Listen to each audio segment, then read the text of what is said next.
नमस्ते। जैसा कि हम सभी जानते हैं, भारत देश की इकोनॉमी भारत में रह रहे लोगों द्वारा दिए गए गवर्नमेंट को टैक्स के बेसिस पे चलती है।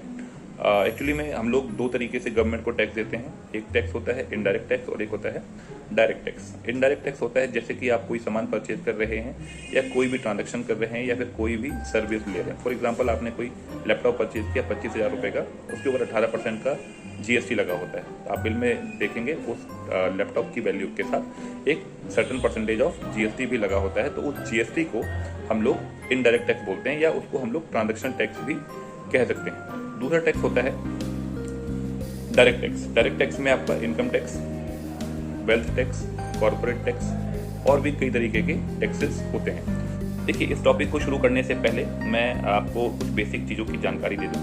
जैसे हमारे यहाँ पे दो तरीके के साल होते हैं। पहला तो जो जिससे हम सब वाकिफ हैं, कैलेंडर ईयर, जो कि एक जनवरी को शुरू होकर और 31 दिसंबर को ख़त्म होता है। जैसे जो साल 1 जनवरी 2021 को शुरू होकर 31 दिसंबर 2021 को ख़त्म हो गया, उसे साल 2021 कहेंगे। वैसे ही जो साल 1 जनवरी 2022 को शुरू हुआ है और 31 दिसंबर 2022 में ख़त्म हो जाएगा, इसे ईयर 2022 या फिर साल 2022 कहेंगे। ऐसे ही एक साल होता है फाइनेंशियल ईयर। फाइनेंशियल ईयर 1 अप्रैल को शुरू होकर अगले साल 31 मार्च को ख़त्म होता है। और ये फाइनेंशियल ईयर जो भी अकाउंटिंग के काम होते हैं, ये फाइनेंशियल ईयर के अकॉर्डिंगली ही कैलकुलेट होते हैं। तो आप ये मानकर चलिए, इनकम टैक्स हो या वेल्थ टैक्स हो या प्रॉपर्टी टैक्स हो या वटएवर, जो भी टैक्सेस की बात हम कर रहे हैं, वो सभी 1 अप्रैल से शुरू होकर 31 मार्च तक के बीच में जो भी ट्रांजेक्शन हुई हैं उसके ऊपर डिपेंड करता है। तो आशा करता हूँ आपको ये पता लग गया होगा कि फाइनेंशियल ईयर और कैलेंडर ईयर में अंतर क्या है। तो कैलेंडर ईयर को फिलहाल हम लोग साइड में रख देते हैं और एक नए टर्म के बारे में सीखते हैं, that is assessment year. Assessment year हमेशा फाइनेंशियल ईयर के एक साल आगे चलता है और हम फाइनेंशियल ईयर का काम उसके अगले साल के असेसमेंट ईयर में करते हैं।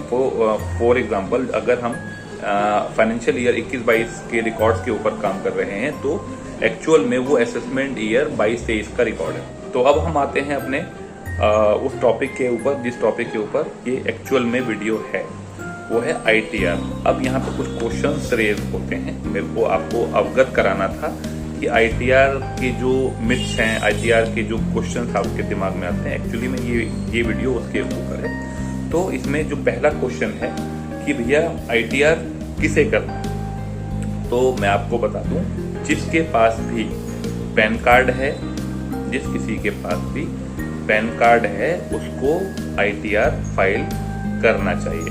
अब दूसरा क्वेश्चन लोग ये पूछते हैं कि भैया हम क्यों करें, हमारे पास पैन कार्ड है लेकिन हम करना नहीं चाहते। तो देखिए भैया, आपके पास यदि पैन कार्ड है और आपकी कहीं से भी अर्निंग है तो आपको अपने पैन कार्ड के अगेंस्ट में गवर्नमेंट के पोर्टल पे, इनकम टैक्स के पोर्टल पे जाके अपना इनकम, भले ही वो कम इनकम है, 10,000 पर मंथ है, 20,000 पर मंथ है या फिर 2 लाख पर ईयर है, 3 lakh per year, what ever जो भी इनकम आपकी है, कम है ज़्यादा, गवर्नमेंट ने आपको 2,80,000 रुपये की छूट दी हुई है और 5 लाख रुपए तक पे सब्सिडी दी हुई है।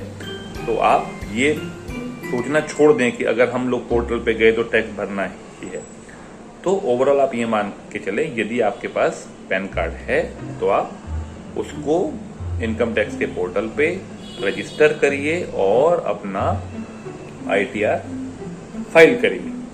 तो अगला टॉपिक, जैसे अगला क्वेश्चन ये होता है कि लोग ये पूछते हैं कि सर हम तो चलो हमने कर लिया, अब इसके क्या क्या फायदे हैं। तो इनकम टैक्स रिटर्न को फाइल करने के कई सारे फायदे हैं। एक तो आपका पैन कार्ड इनकम टैक्स के पोर्टल पे रजिस्टर हो गया, आपके पास एक पेपर है, आईटीआर की रिसिप्ट है, जो कि जब आप कभी लोन वगैरह के लिए अप्लाई करते हैं या फिर क्रेडिट कार्ड के लिए अप्लाई करते हैं, कुछ भी करते हैं, तो बैंक आईटीआर की रिसिप्ट आपसे मांगती है। तो इसके और भी कई सारे हैं फायदे।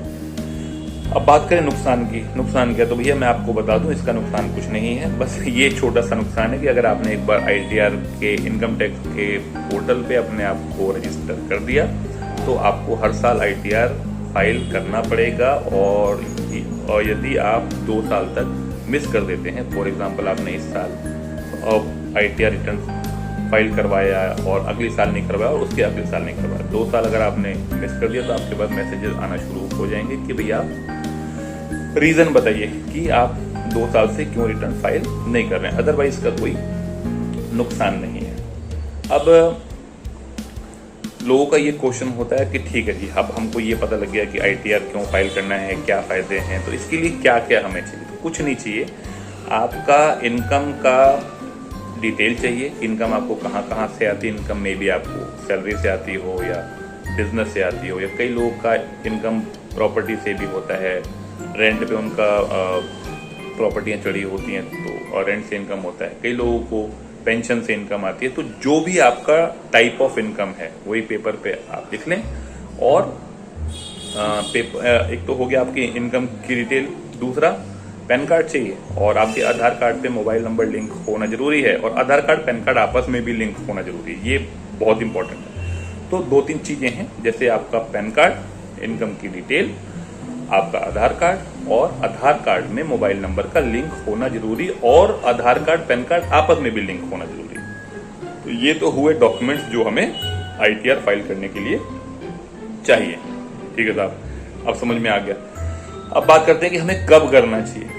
तो जैसे ही कोई फाइनेंशियल ईयर खत्म होता है, फॉर एग्जांपल 1 अप्रैल 2021 से शुरू होकर जो साल 31 मार्च 2022 को खत्म हुआ है, साल खत्म होते ही, फाइनेंशियल ईयर खत्म होते ही, ये ऐसा कह सकते हैं, फाइनेंशियल ईयर खत्म होते ही 8-10 दिन का समय लगता है। गवर्नमेंट पोर्टल को इनकम टैक्स रिटर्न फाइल करने के लिए ऑन कर देती है, और इसके लिए जो पहला जो टाइमलाइन दी जाती है वो 31 जुलाई तक की होती है। उसके बाद गवर्नमेंट के ऊपर है कि वो इसको एक्सटेंड करती। वैसे तो पीछे का रिकॉर्ड रहा है कि हर बार एक्सटेंड करती है।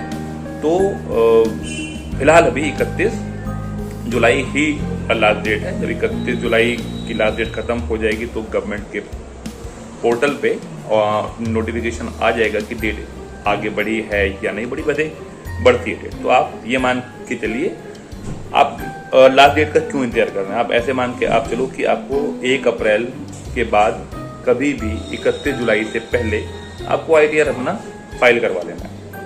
ठीक है जी। तो अब अगला क्वेश्चन ये होता है कि भैया ये करेगा कौन।